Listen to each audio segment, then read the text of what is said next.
Los lunes hay mesa de analistas aquí en Tele 13 Noche. Saludamos a Tomás Duval de la Universidad Autónoma. ¿Cómo estás, Tomás? Hola, muy buenas noches. Axel Callis, de Influyes.com. Hola, buenas noches. Don Álvaro, profesor.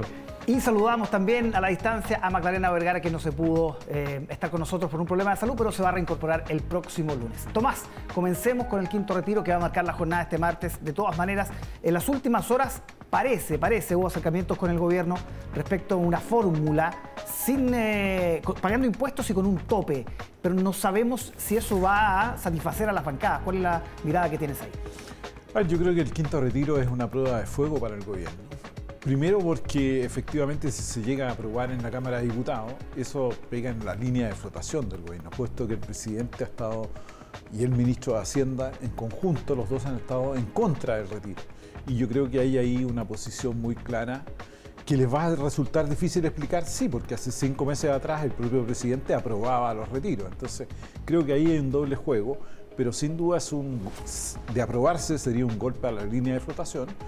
Y si no se aprueba, por lo menos yo creo que el efecto político sobre el ministro Marcel va a quedar marcado, en el sentido que él va a perder una cierta cuota de poder respecto del quinto retiro.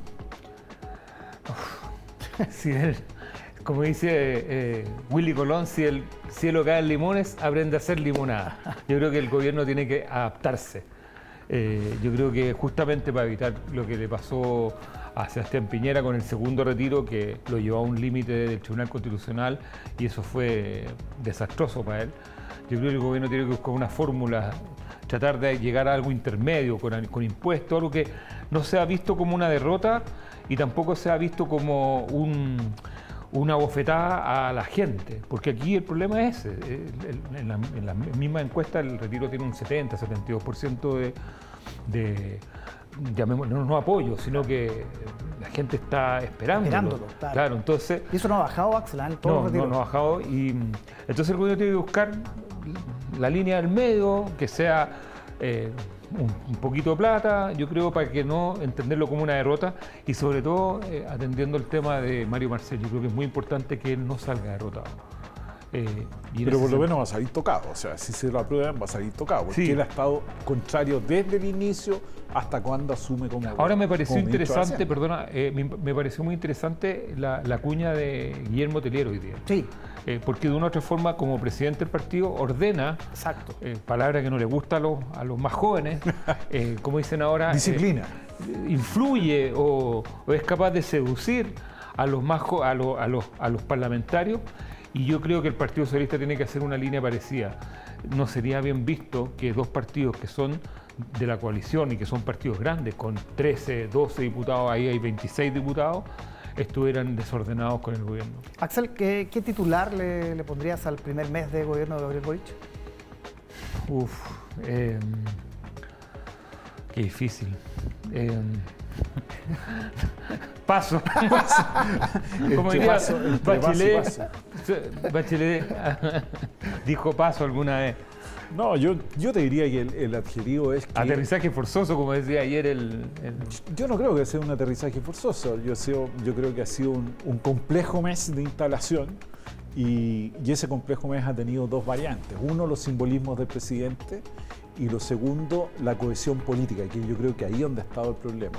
Puesto que es una coalición mucho más amplia, falta coordinación y también los mensajes han sido bastante inequívocos, más allá de los hechos de la ministra que han dañado. Tengo titular. Que han dañado de alguna manera. Búsqueda de la agenda perdida.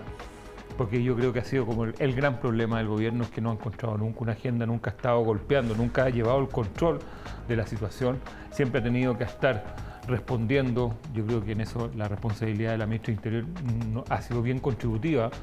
Pero eso es un golpe a la credibilidad. O sea, cuando no tienes esa agenda y además cometes errores, te va mermando la credibilidad. Y ese es un problema grave. Yo no sé si la credibilidad, yo creo que es un capital que se pierde a poco, porque el presidente llegó y tiene una credibilidad bastante alta. No, el presidente alta. Sí, el gobierno estoy diciendo. Pero sí se daña al gobierno y se daña como la seguridad que tenga, la autoestima de gobernar. Yo creo que es fundamental. Y aquí la preocupación que yo veo, Álvaro, es que la ministra de Interior no puede ser una persona que no tome riesgos. Yo he insistido mucho en eso. Y si se nos inhibe como ciudadanía, como país, es el país el que pierde, porque ella no puede, por tratar de no cometer un error, no meterse de lleno en el tema narcotráfico de los migrantes. Dicen que no ha bajado la cantidad de migrantes irregulares y sobre todo en la lucha contra el narcotráfico y todo lo que tiene que ver con la agenda interior.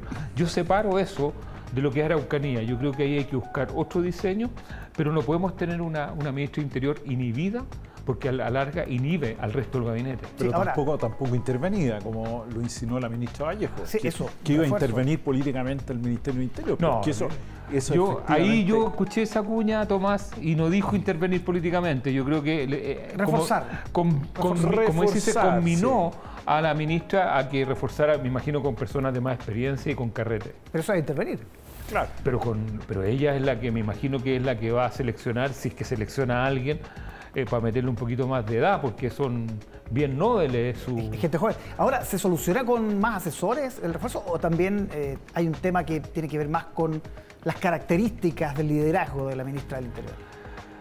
Yo creo que ella tiene un tema personal, o sea, ella más que un tema personal, hay una característica que si se logra enganchar con la sintonía podría ser muy positivo, muy virtuoso. Pero también a veces le puede traer problemas esta espontaneidad que tiene, que la desborda. Pero más que la espontaneidad es la pérdida de la agenda, digamos. Claro, pues es un problema de gobierno. En el sentido de que yo creo que ideológicamente muchas veces trata de sacar pequeñas ventajas que no son propias. Lo que hizo en la Cámara de Diputados, un poco ironizando de un error. Yo creo que esas pequeñas ventajas debiera dejarlas de lado y colocarse, como dices tú, un poco en la agenda política propiamente tal, o sea, cuáles son los temas y dónde están. Yo creo que lo más difícil ahora para ella va a ser reinsertarse en esta agenda, porque de alguna manera ha estado 2 o 3 días casi sumergida después de esta O sea, esta ese posición. para mí es el mayor problema, la parálisis. Los ministros golpeados quedan paralizados. Y si hay un ministerio que no puede estar paralizado, Álvaro, es el Ministerio del Interior. Sí. Cuando dicen, las personas separan el gobierno del Ministerio del Interior, el gobierno es el Ministerio del Interior. La estructura es el sistema, llamémosle sanguíneo, del gobierno, se mueve desde interior. Sí. Entonces, ahí no es posible tener un aparato, una estructura paralizada. Es como el sistema nervioso central, pero ahí se habla de una redistribución del poder, porque se ha evaluado bien, por ejemplo, a Camila Vallejo. Buena vocería, sin errores no forzados, en fin. Y se hace la comparación inevitablemente, y de alguna manera se dice, se redistribuyó el poder en el comité político. ¿Es real o es más intriga de Palacio eso?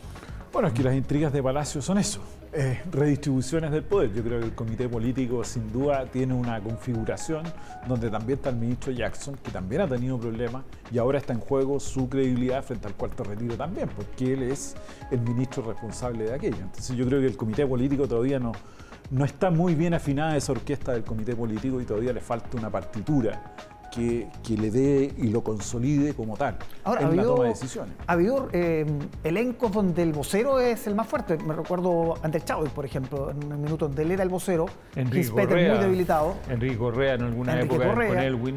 El vocero como el más fuerte. Pancho Vidal también ordenaba mucho. Sí. A ver, los comités políticos no son son como un grupo musical donde uno hace de líder. Usted sabrá muy bien de eso, profesor. Los dos. Y puede ser el baterista, como en Génesis, o sea, puede ser el guitarrista. O sea, alguien tiene que ser el líder.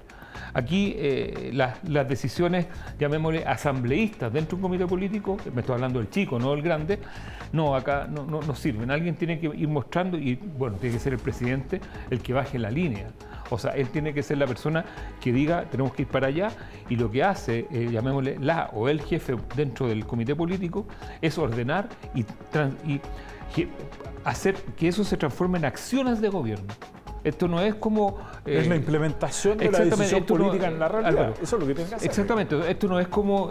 sí, vamos... No. Esto tiene que transformar toda acción de gobierno, tiene que llevar un cronograma, personas que lo ejecuten, y ¿qué significa eso? Tomar la agenda. O sea, en el comité político, en el fondo, es una planificación para abordar la agenda de la semana. Axel Callis, Tomás Duval, seguimos analizando la actualidad el próximo lunes. Muchísimas gracias. Buenas noches. Que estén bien. Buenas Buenas noches. noches.